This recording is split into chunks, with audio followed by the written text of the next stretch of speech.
As promised, a scaling video on Marvel Optimus Prime. How strong is he, how durable is he, and how he would fare or pretty much rank amongst the Marvel characters, or at least in the classic days.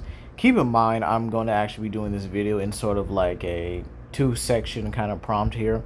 So the first section I think is pretty simple. We're going to cover the scaling. Everything that pretty much puts him as one of the top 5 strongest, how he can be interchangeable with IDW Optimus Prime, albeit there are some, ramifications and reasons why IDW Optimus is kind of on top and positioned where he is, right?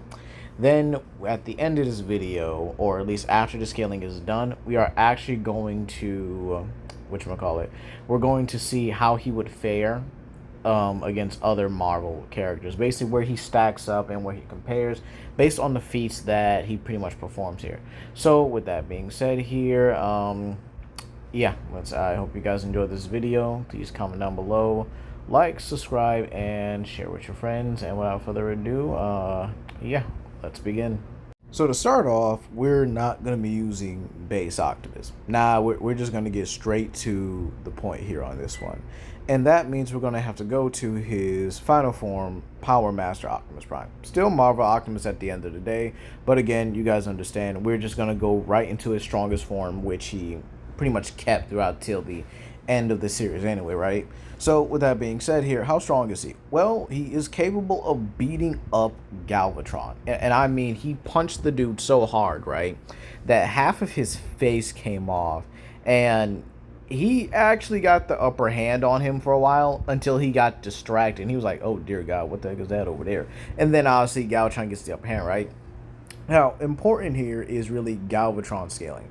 Galvatron would scale above every other Autobot and Decepticon. He's actually able to manhandle the likes of Grimlock and Blaster, who are on the same level as each other, as Blaster was actually able to contend and even beat Grimlock in a one-on-one fight. And this is the same Grimlock that was able to, get the upper hand on Megatron, and Megatron really thought he couldn't do anything.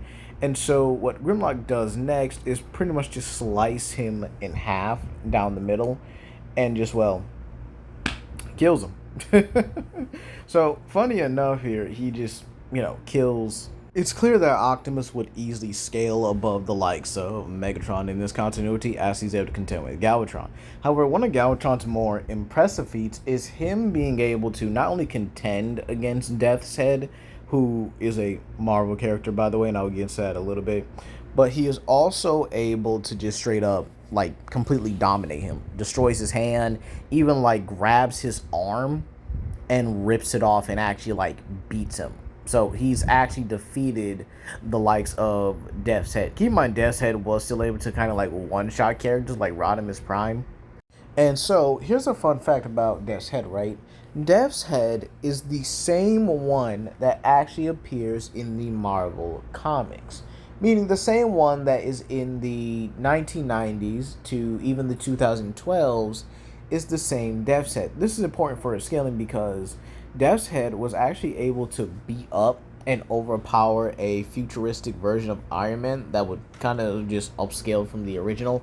And he was also able to battle against the likes of the Fantastic Four. And not only did he stagger the Thing, even chipping rock off him, which is impressive, but he also took a punch from him. Then he takes a blast from Human Torch and then goes on to one-shot him and then proceeds to, manhandle or pretty much just trip up and then pin the likes of the Thing to the point where Sue Storm had to blast him off him. So he beat the Thing and Human Torch and took attacks with them. And keep in mind, in the more up-to-date comics or in the more 2012 runs and stuff like that, he was actually able to take a blast from Nova Prime. Now, this is actually important for multiple reasons. Iron Man in the past, mind you, because again, this is apparently the same Iron Man in the future. Iron Man, his full power of a suit, right, was actually able to knock out the Hulk in one punch. I'm going to say, oh, well, this almost killed him. Yeah, but still, it is a noteworthy feat nevertheless. And keep in mind, after that, he still went on to beat up characters like the Abomination, and then actually goes on to press a much more dangerous Bandolus Hulk. And keep in mind, he was very, very consistent in doing this. And the thing as well, well, the thing is, or the thing here, has been able to literally rock characters like Hyperion and Hulk on consistent occasion. And then keep in mind, again, we are using the classic day era of Marvel, okay? And I would probably say around the maybe 2012-ish to the Jonathan Hickman run type of, I guess you could say, Marvel comics and stuff like that. And then we also have characters like Nova, because of the fact that Death's Head was able to take a blast from Nova Prime, we could use one of the stronger versions, or that pretty much power level, to kind of scale. The fact that Nova was able to one-shot characters like Black Dwarf being a being that's able to literally rock both Gladiator and Super Skrull at the same time, and in all honesty, keep them down for a while they also had help from Annihilus Jr., I believe, and Ronin. Same characters are casually able to harm the likes of Silver Surfer and being able to literally knock out gods capable of manhandling the likes of Jane Foster, Thor. And keep in mind, Gladiator himself is casually a Thor level being, and even being able to handle someone like Jane Foster Thor, who is confirmed to be superior to the actual Thor, even if he was worthy, you know? So keep that in mind, as she was able to literally fight things like the Phoenix Force, a weakened Odin, and a very angry and pissed off Mangog. And yet Death's Head was ripped apart by the same Galvatron. I know it's absolutely ridiculous how powerful, you know, these characters actually are. But again, Optimus was able to not only down Galvatron, but literally wreck his face with a simple, you know, blow and stuff like that.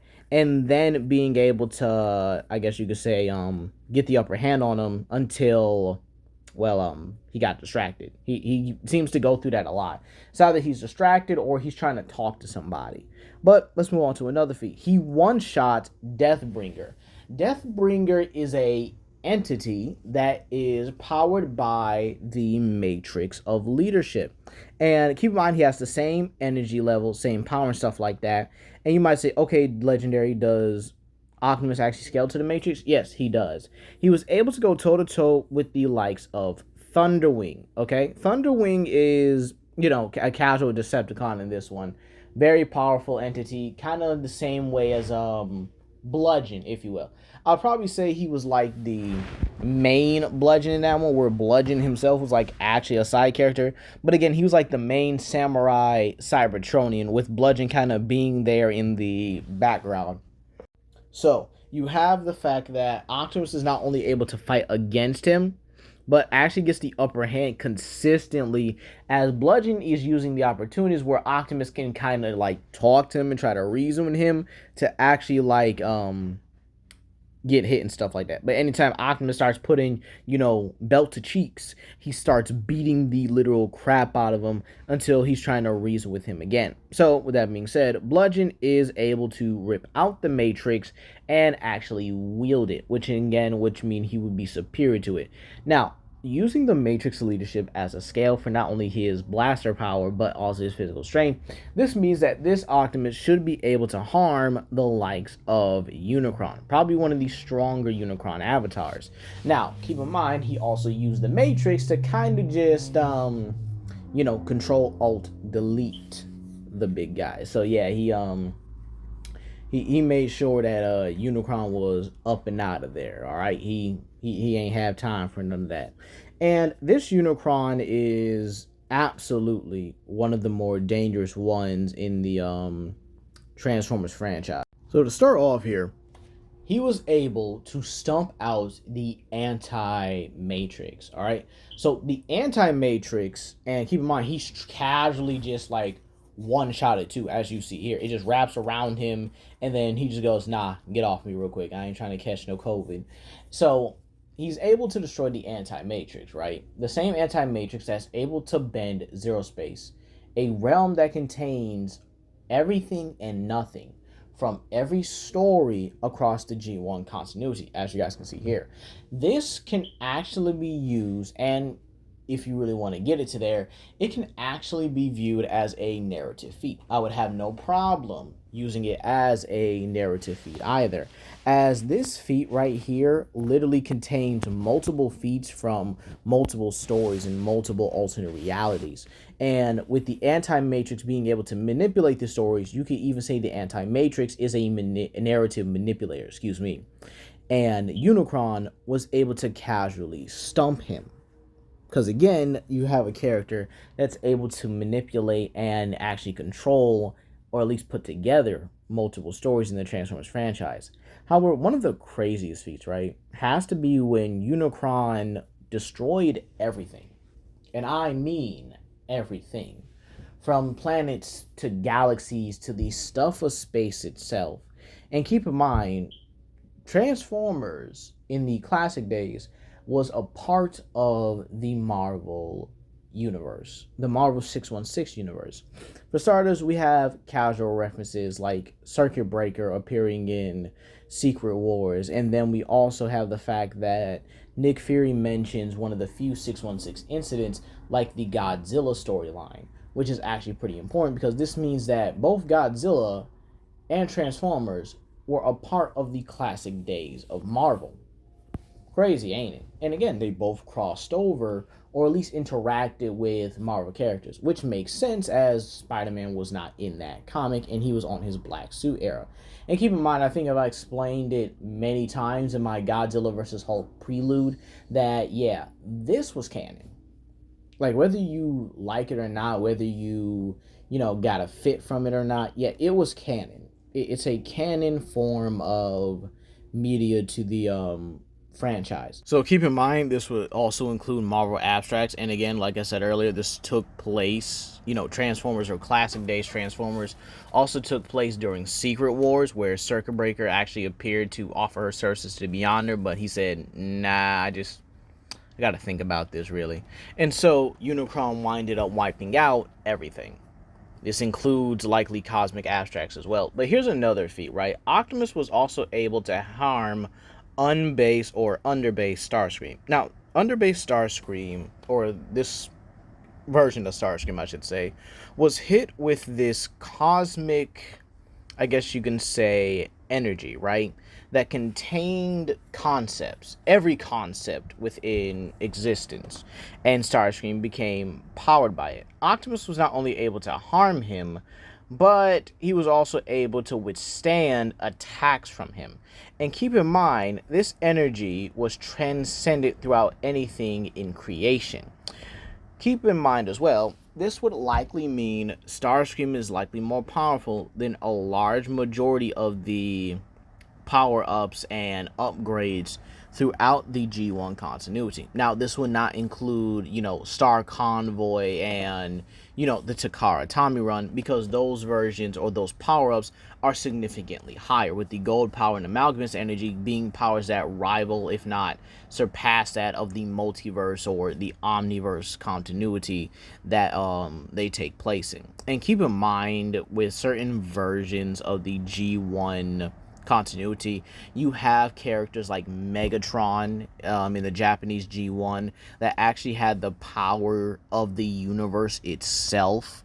So keep in mind, we already know the Transformers cosmology, infinite dimensional layers, running on quantum mechanics and stuff, which dives into infinite dimensional layers and stuff like that, with realms beyond space and time, including its own microspace and everything. So I think we all know that, right? So Megatron being able to hold the power of the entire universe would really mean nothing to this version or this power-up that Starscream got. You can even scale this above Black Convoy Optimus, which is I would probably say a stronger version of, again, G1 Optimus. And again, G1 Optimus just had a lot of upgrades like Star Convoy, Black Convoy, Power Master, and stuff like that. But I would definitely say Power Master is definitely like number 2 when it comes to like the G1 Optimus scaling. And keep in mind, Black Convoy himself was stated to be more powerful than what he was at his base self. So consider everything that base Optimus can do, and then give him a 10 times multiplier, as he was able to fight against Galvatron and actually be able to match him. And keep in mind, we just scaled Galvatron earlier. So with that being said here, I think that would honestly conclude the first half of this video. And this would be Optimus Prime, Marvel Comics Optimus Prime, mind you, even at his strongest form, with these very few feats, mind you, easily gets to Outerversal, and you can easily put him at faster than light to immeasurable levels of speed. But now, let's talk about the ranking. So, where does Optimus Prime scale in terms of, the ranking or power scaling, or basically where he would be comparable, I should say, to multiple Marvel characters during the Classic Day era? Keep in mind, the strongest beings at that time, outside of cosmic entities, would be Silver Surfer, Hulk, Thor, and Hercules. Those were usually the big four back in the day, with probably the fifth one being the likes of Gladiator as well. So how would Optimus really compare to them, right? I would actually say he does pretty well. You could even say he surpasses them to a degree, considering the fact that, again, he has Matrix level scaling, and obviously I probably did forget to say this in the first part, and you could easily compare, the raw power of the Matrix to other matrices, because again, they're multiversal singularities, with the only difference between them being their hacks. I think this is the only few times where this Optimus Prime doesn't really have a Matrix hacks, other than the fact that he simply scales to it both with his attack potency and his firepower. And keep in mind, Classic Days Marvel was crazy. Like, Doctor Strange had the physical strength to run hands with Dormammu. I'm not even kidding. Like, y'all could really look up a classic Doctor Strange, feats list and stuff like that. That dude was literally fist fighting Dormammu. And again, he wasn't, what's it called? He wasn't, he wasn't even the weakest character. He was actually, matter of fact, he may have been one of the strongest, or sorry, not physically strongest, but one of the most powerful characters in that franchise. Like, other than the Hulk and stuff like that. But even then, Hulk wasn't, always the unstoppable juggernaut he was back then. He lost a lot more than probably current times right now. I mean, at least current times, they put Hulk somewhat relative to Thanos. I know that's going to be very controversial in the comment section, because I know a lot of people will go with the whole, oh, well, Thanos is afraid of the Hulk, even though he's not afraid of him, because again, he's beaten him multiple times. Thanos just doesn't drag out the fight. But with that being said, yeah, Optimus Prime would easily scale relative to, if not above, some of these classic characters. I think the ones that'll really give him maybe a hard fight would likely be Silver Surfer, because of his versatility and stuff like that, and his greater speed as well. So Silver Surfer would definitely be a good challenge. Doctor Strange as well, because of all of his magical hacks and abilities, and even if his Cybertron biology allows him to be immune to some of these hacks and abilities, we still have the fact that Optimus could likely just one-shot a large majority of these characters. And if you take away the fact that he's trying to reason with them, he likely could physically beat up a lot of these characters, including the likes of Thor. I would say Hulk as well, because Classic Days Hulk always struggled and kind of got fodderized by a lot of characters that had genuine skill and that weren't really trying to hold back or reason with him. Like, he lost to Namor a good number of times because Namor was a skilled fighter, and plus he kept fighting him in the water. Like, dude, what the heck? And then Hercules as well, also a character that utilizes his skill rather than raw power to beat the Hulk consistently. And then you also have Thor. Now, Thor and Hulk is obviously one of the most controversial debates, even though if we really, took away the whole, yeah, they're going to fight physically aspect, or just kind of go into everything they can do, Thor really didn't have a reason to lose against the Hulk. And then there was Silver Surfer, who constantly drained this man of his energy and just kind of got the fight over with, because, he didn't really have time to deal with Hulk's foolishness. So again, Classic Day Hulk was just not the unstoppable juggernaut he was today. But believe it or not, I think that is going to be all for today, guys. If you guys want my opinion on it, really, I do think he could definitely beat the classic days Avengers, depending on their lineup. If you have like Hulk, Thor, and Hercules all on the same team, I do think that they could definitely give him a good fight, but he could always pull out the Matrix and just end it, because none of them are on par with Unicron. But that's going to be all today, guys. Please comment down below, like, subscribe, and share with your friends, and you guys have a blessed day.